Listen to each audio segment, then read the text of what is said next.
Sejam muito bem-vindos ao seu momento semanal de provocação suave, humor corporativo e verdade na ponta da língua, mas dita com jeitinho. Aqui é o Gentilmente Afiada Podcast, quem fala é a Camila e eu vou te apresentar a comunicação não violenta, famosa CNV. Na prática, sem floreios e direto ao ponto. Porque saber se comunicar com clareza é muito mais do que ser bonzinho. É saber o que dizer, como dizer e ainda sair com respeito e resultados. Bora pro episódio de hoje. E-mails que parecem grossos e como reescrevê-los com elegância. Gente, se os seus e-mails eles podem ser lidos com a voz da Paola Bracho de A Usurpadora, acho que vale a pena a gente botar uma atenção aí para reestruturar, né? Revisar esse e-mail, porque não tá bacana, não tá legal. Pode soar um pouco vilã da Disney. Então, bora lá que eu vou te ajudar nesse episódio a como você reestruturar um e-mail de maneira um pouco mais empática usando a CNV. A comunicação escrita, ela é um desafio para todo mundo, porque ela é muito diferente, né, do que você fala. A gente aqui na comunicação verbal, né, olhando no olho, ou às vezes até por áudio, é muito mais simples, porque você consegue divergir na entonação, você consegue passar uma mensagem não verbal só pela forma como você coloca a sua voz, né, o seu tom, a entonação, se é uma pergunta, se você tá com raiva, se você tá entusiasmado. É a mesma frase dita de maneiras diferentes, pode soar, passar uma mensagem completamente distinta. Então, se torna até mais simples. Agora, na comunicação escrita, isso não acontece. Por isso que se torna mais desafiador a gente escrever um bom e-mail, passar a nossa mensagem sem soar agressivo, sem soar direto demais. Enfim, é um desafio e eu tô aqui para ajudar vocês porque eu passei por isso diversas vezes. Eu lembro que no começo, quando eu ainda era estagiária, aliás, até quando eu tinha sido efetivada, eu tinha muito esse problema porque nas reuniões internas, assim, eu com meu chefe, com minha equipe, a gente conversava, né, sobre os projetos, as coisas que a gente queria passar de retorno para os líderes, para os clientes, e a gente conversava na maior, assim, informalidade, sabe? Era super amigável o nosso contexto. Então, tudo que a gente desabafava, manda ele revisar logo, manda ele voltar com aquele relatório que tá uma porcaria. E isso eu falando com o meu chefe, né? E ele falando comigo. E aí a gente tinha que formalizar, né, esse discurso, tinha que formalizar esse pedido. E eu formalizava sempre por e-mail. Quando eu ia formalizar e eu copiava o meu chefe, ele via o desastre, porque eu falava exatamente, eu escrevia exatamente da maneira como eu falava. E ele olhando para aquilo fala: "Gente, eu tenho que tomar cuidado com o que eu falo com a Camila, porque ela escreve mesmo, ela manda o e-mail da maneira como a gente conversou, tem que tomar cuidado que essa menina não tem filtro nenhum". E é justamente sobre isso, gente. Eu aprendi na raça que a gente não pode escrever tudo que a gente pensa, não pode escrever como a gente fala. A gente tem que ter um pouco mais de cuidado em redigir realmente textos, porque, novamente, a gente não tem o poder da entonação para nos auxiliar. E outra, eu também não sou o tipo de pessoa que quando tá mandando mensagem no Teams, fica mandando um monte de emoji, sabe? E às vezes as pessoas, pelo menos aqui, né, no Brasil, eu lido com projetos do mundo todo, então eu vejo essa diferenciação na cultura, né, na forma como você se comunica. E aqui no Brasil eu vejo que a gente precisa de muito mais panos quentes, a gente precisa de muito mais daquela conversa de corredor, aquele bate-papo furado para quebrar o gelo no começo. Do que a gente teria com outras nacionalidades. Por exemplo, Canadá. Eles são muito mais diretos, mais práticos, e eles podem soar para nós brasileiros até rudes, né? Incisivos, antipáticos. E não é simplesmente a cultura deles de ser mais objetivo, pragmático. Aqui eu vejo que a gente floreia muito. Às vezes um bom dia que a gente dá sem um emoji, sem um ponto de exclamação, sem um tudo bem, como que você tá, como que tá seu filho, como tá não sei o quê. A gente fica achando que a pessoa tá brava, tá de mau humor. E não é, simplesmente ela só tá indo direto ao ponto. É que a gente tá mal acostumado com essa situação, a nossa cultura é diferente e a gente tem necessidade de sentir mais acolhimento no tom de voz escrito.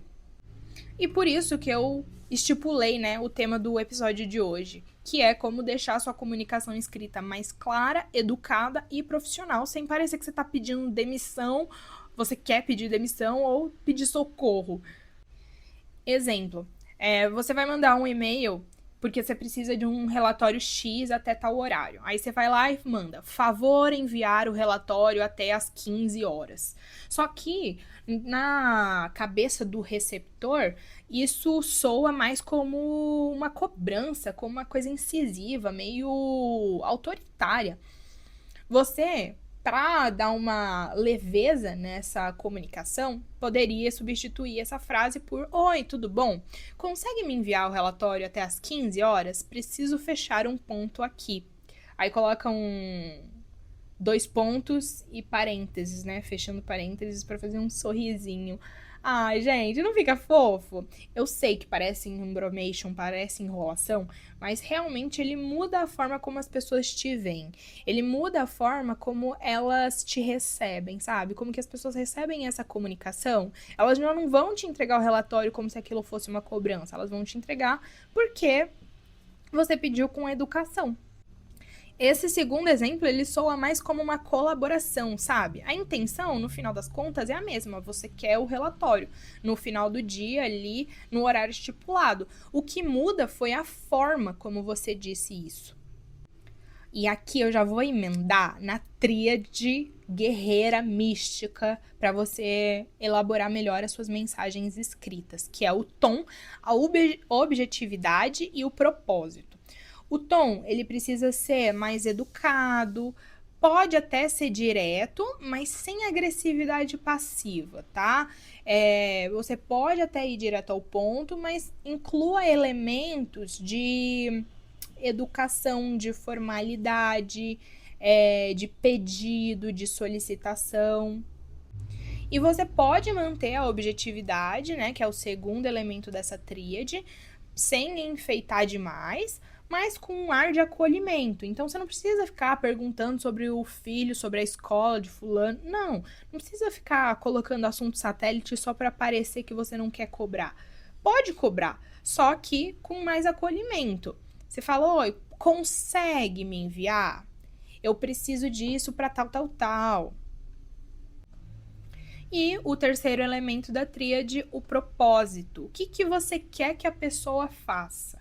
Entendeu? Por que você quer que ela faça aquilo? Porque já foi previamente acordado? Lembra daquela reunião que a gente estabeleceu as responsabilidades? Nananana. Então, tô precisando desse relatório porque o Jefferson vai usar isso para um trabalho posterior. Nananana. E aí eu vou passar um outro exemplo que acabaram de me enviar pelo grupo gratuito que eu tenho no WhatsApp com os aspirantes a mentis aqui da minha comunidade.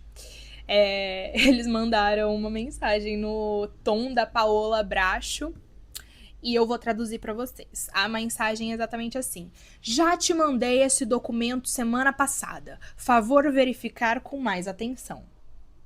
Não tá ruim, tá? Mas tá um pouco nojentinho, tá um pouco autoritário, um pouco não tá legal. Então, vamos reformular pro modo CNV aplicado. Oi, fulano! Ponto de exclamação. Eu havia enviado esse documento semana passada e fiquei na dúvida se ele chegou direitinho para você. Ponto. Consegue confirmar? Ponto de interrogação. Se precisar reencaminhar, só me avisa. Ponto de exclamação. Eu adoro ponto de exclamação quando eu tô escrevendo, gente, porque passa uma vibe meio entusiasmada. E eu tenho um pouco disso, sabe? Eu gosto de aparentar entusiasmo e engajamento com os projetos que eu tô trabalhando. E o ponto de exclamação, ele serve justamente para isso, né? Conseguir transmitir essa energia que na fala já fica nítido, só que para comunicação escrita. E assim, gente, quando que é demais, né? Você não precisa florear o negócio ao ponto de o floreio ser superior ou se destacar mais do que o próprio pedido. Porque isso, no final das contas, só vai denotar ironia e insegurança. A CNV, ela não tem o objetivo de fazer você virar o falso chato, né? O falso fofo, na verdade. É você ser claro e respeitoso no seu discurso. Porque no final das contas, as palavras elas podem tanto ser usadas como armas ou como pontes. Armas para você atacar os outros e cobrar de maneira ditatorial, ou como pontes para um resultado incomum que vocês estejam almejando.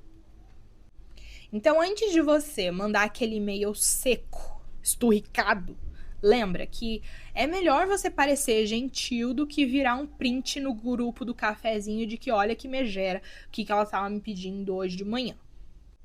Porque escrever com elegância não te faz menos profissional, não te faz fraco, te faz mais estratégico. Porque eu vou te falar, não adianta você só cobrar. Às vezes, aqueles 2 segundos a mais que você utilizou para florear um pouco aquela mensagem, de torná-la mais empática, acabou gerando um resultado que fez as pessoas te proporcionarem aquela entrega muito mais rápido. E espero que depois desse episódio vocês deem uma conferida lá na minha newsletter, que eu jogo um monte de traduções lá também, comento sobre a vida no corporativo, o dia a dia de um gestor de projetos, enfim. Me sigam também nas redes sociais, @CamilaFrançaMentoria, e nos vemos no próximo episódio.